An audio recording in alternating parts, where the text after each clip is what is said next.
Vamos lá então, pessoal, seja bem-vindo, seja bem-vinda para mais um encontro.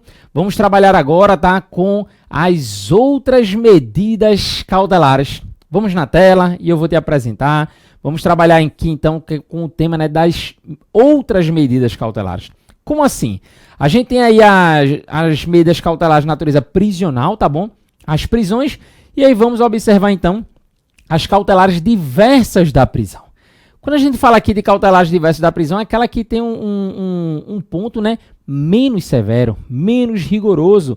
A gente vai trazer, né, aquela ideia do meio termo. Lembra quando a gente trouxe o primeiro encontro lá na apresentação?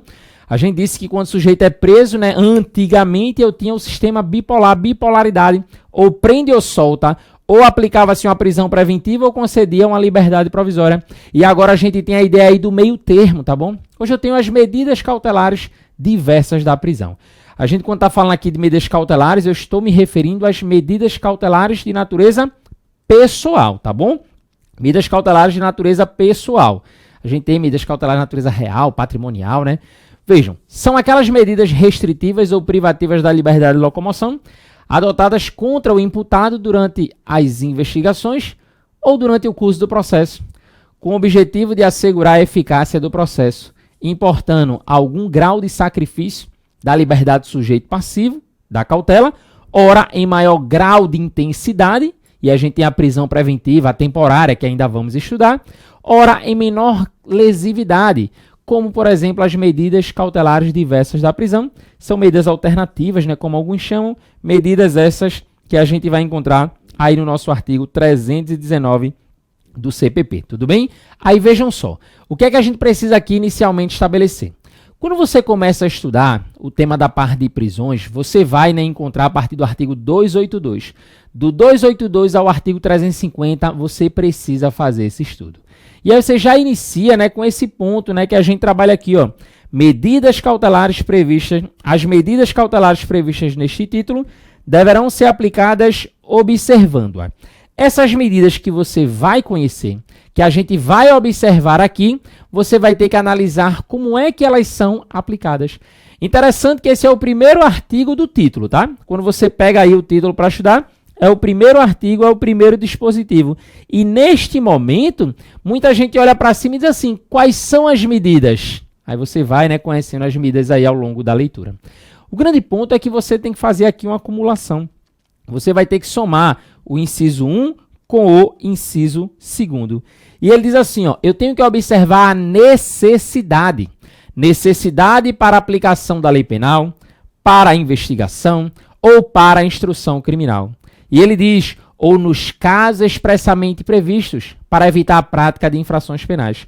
Eu preciso ter a necessidade na hora de aplicar a medida cautelar, mas como a gente falou, não basta apenas a necessidade.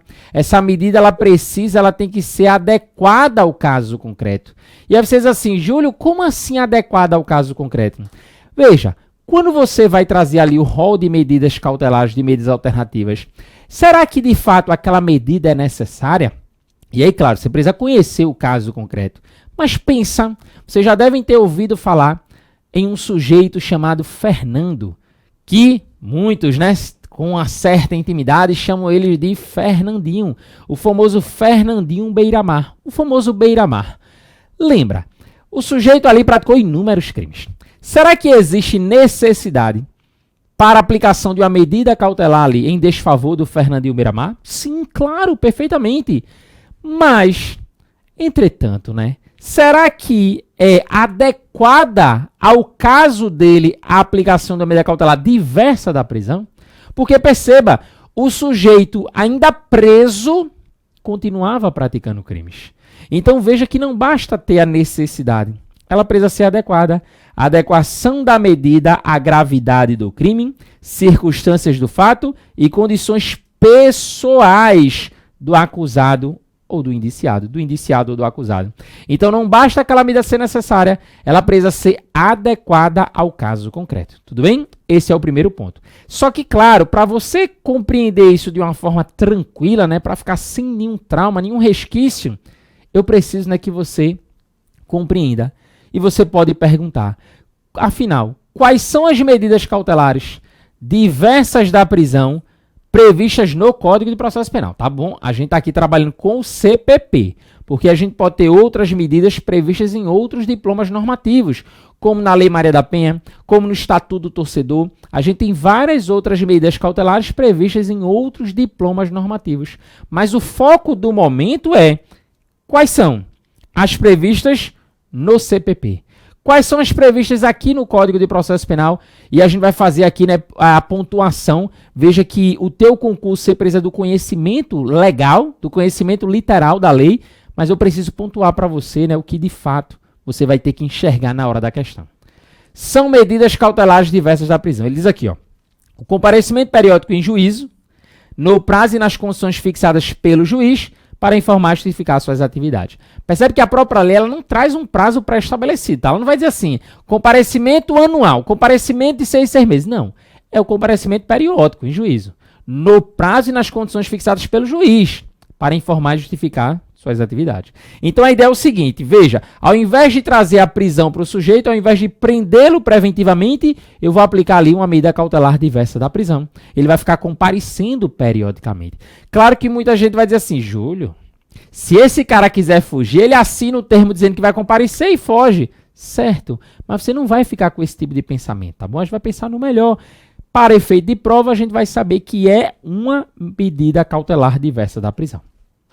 Proibição de acesso ou frequência a determinados lugares, quando por circunstâncias relacionadas ao fato, deva o indiciado ou acusado permanecer distante desses locais para evitar o risco de novas infrações penais.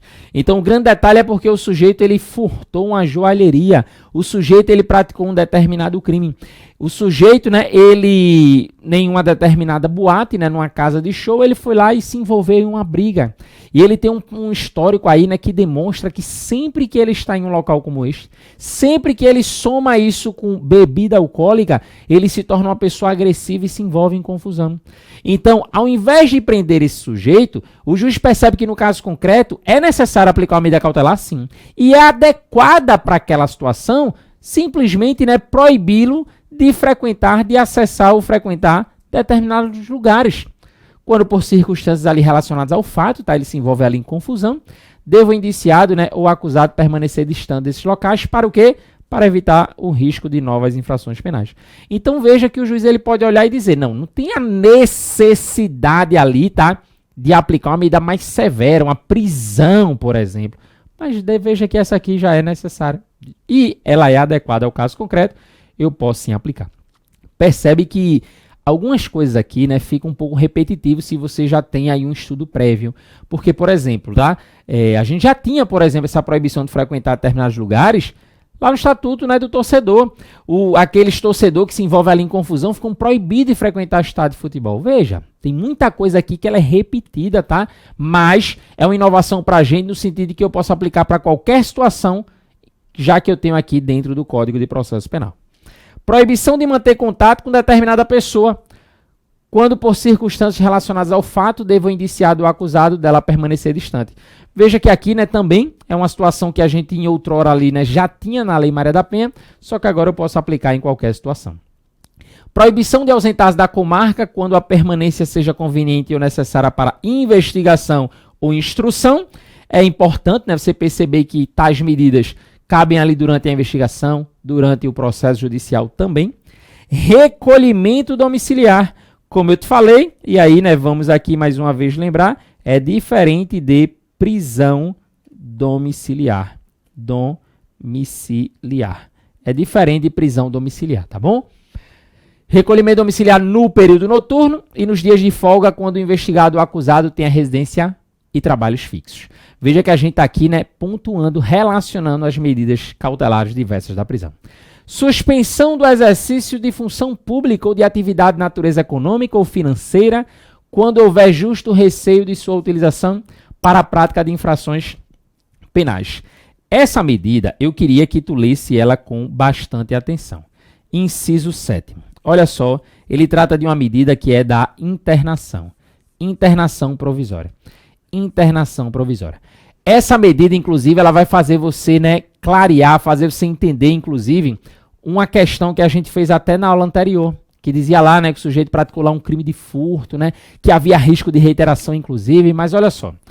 Internação do acusado nas hipóteses de crimes praticados com violência ou grave ameaça, quando os peritos concluírem ser o sujeito inimputável ou semi-imputável e houver risco de reiteração.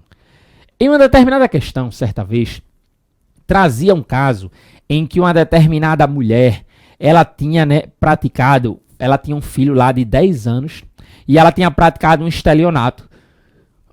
No caso concreto, os peritos, melhor dizendo, concluíram que ela era semi-imputável. E foi concluído também que havia risco de reiteração. De novo, ela praticou um estelionato, ela tinha um filho lá de 10 anos. No caso concreto, dizia lá que os peritos concluíram que ela era semi-imputável e havia risco de reiteração. E a questão, dentre as alternativas, perguntava se era cabível a internação provisória daquela mulher. Se era cabível a internação provisória. E aí a resposta era que não. A resposta era que não. O gabarito dessa questão era que essa mulher ela tinha direito a substituição da preventiva pela prisão domiciliar. Ela tinha direito à prisão domiciliar. E aí muita gente, na época, ficou pensando assim, por que não a internação provisória? Já que os peritos concluíram ser ela semi-imputável ou inimputável. E veja, pode ser inimputável ou semi-imputável. Quando os peritos concluírem que a pessoa for ali inimputável ou semi-imputável. Mas não basta isso. Eu tenho que ter, no caso concreto aqui, risco de reiteração. Júlio, mas a questão disse que havia risco de reiteração. Certo, mas eu preciso lembrar que a questão narrada, ela trazia um crime de estelionato. E ele diz aqui que tem que ser hipóteses de crimes, olha só, de crimes praticados com violência ou grave ameaça. Com violência ou grave ameaça. Então você tem que somar isso aqui, Não basta apenas, ser inimputável ou semi-imputável. Tem que ter o risco de reiteração e também tem que ser um crime praticado com violência ou grave ameaça. Então agora fica bem tranquilo, deixa na tela aí, deixa aí, ficar transparente. Naquela questão lá anterior, quando a gente trazia lá a informação de que o sujeito era uma mulher, Mariana, tem aí no teu material, ela tinha praticado um crime de furto simples, pena ali de 1 a 4 anos. Veja que não caberia ali naquele caso a internação, tá bom? Próxima medida cautelar, eu tenho aqui a fiança. Lembra aí, que a fiança, ela além de ser estudada atrelada ali à liberdade provisória, ela é também uma medida cautelar diversa da prisão e por uma questão óbvia, fiança nas infrações que admitem, para assegurar o comparecimento dos atos do processo, evitar a obstrução do seu andamento ou em caso de resistência injustificada à ordem judicial. Por que eu digo, nos casos em que admite? Porque, veja, fiança, lembra, presta atenção, é cabível nos crimes afiançáveis. Você diz assim, Júlio, isso é óbvio. O óbvio, ele precisa ser dito. O óbvio só é óbvio quando você sabe. Eu só vou falar em fiança se o crime for afiançável, tá bom? Se o crime for afiançável. E aí, por fim, a gente tem aqui o monitoramento eletrônico, a monitoração eletrônica, que muitos defendem ser uma das melhores medidas cautelares, aquela que mais você tem aí como fiscalizar em si. O artigo 320, na sequência, ele ainda traz para a gente que eu tenho ainda a proibição de ausentar-se do país, será comunicada pelo juiz às autoridades encarregadas de fiscalizar as saídas do território nacional, intimando-se o indiciado ou acusado a entregar o passaporte no prazo de 24 horas. Aqui eu chamo tua atenção ao prazo. Eu tenho a medida aqui, Imagina, às vezes o sujeito, veja, não é porque simplesmente o cara tem condições financeiras, o cara é rico, não, tá? Porque o cara é um mega empresário, eu vou lá recolher o passaporte. Não, eu tenho que ver no caso concreto que existe ali o receio desse sujeito fugir para outro país, para se esquivar da aplicação da lei penal brasileira. Se isso de fato ficar caracterizado, se no caso concreto eu consigo, trazer essa hipótese, aí sim eu mando recolher o passaporte do sujeito no prazo de 24 horas. Fica atento a esse prazo, tá? Porque muitos caem nessa situação. Eu trouxe aqui um rol de medidas cautelares. Algumas medidas, você pode olhar e achar ela um pouco mais branda, outra um pouco mais severa, mas aí a verdade são medidas. Não é o momento da gente ficar discutindo, porque elas não têm eficácia. São medidas possíveis e que você vai lembrar na hora da sua prova. Mas aí, por um lado, você diz assim, eita, será que eu poderia, num caso concreto, em uma mesma situação, somar, aplicar mais de uma medida cautelar? É possível aplicar mais de uma medida cautelar diversa da prisão ou seria bis idem? Uma vez foi questionado esse ponto. É possível aplicar mais de uma medida cautelar diversa da prisão ou seria bis idem? O bis idem ali é a ideia de punir o sujeito, né, mais de uma vez pelo mesmo fato. E lembra, não é bis idem, pessoal. Eu não estou punindo o sujeito 2 vezes pelo mesmo fato. Eu estou aplicando mais de uma medida cautelar ao caso concreto. É aquela ideia. Eu vou aplicar 1, 2, 3 para evitar a prisão. É muito melhor. É sempre mais brando do que trazer ali a prisão. Inclusive, a gente viu que é possível na prisão domiciliar com uma medida cautelar, mas essa regra aqui ela já é mais antiga. O artigo 282, né, que a gente começou a leitura nesta aula de hoje, ele diz que as medidas cautelares, né, previstas neste título deverão ser aplicadas observando, a gente viu, necessidade e adequação. Aí o parágrafo 1º, para responder aqui o nosso questionamento, ele vai dizer para a gente que as medidas cautelares poderão ser aplicadas isolada, uma de cada vez, ela sozinha, ou cumulativamente. Tudo bem? Ou seja, eu posso sim aplicar no mesmo caso concreto, na mesma situação, mais de uma medida cautelar. Vamos ver na sequência, inclusive, né, que eu posso aplicar uma. Se o sujeito descumprir, ele não compareceu ali no prazo marcado, eu posso substituir a medida. Eu posso aplicar outra em cumulação. Então, lembra, eu posso ter, em um mesmo caso, mais de uma medida cautelar. Tranquilo, então? Vamos ficar por aqui no próximo bloco, né? Veja aí no nosso horário. Damos sequência ao estudo das medidas cautelares.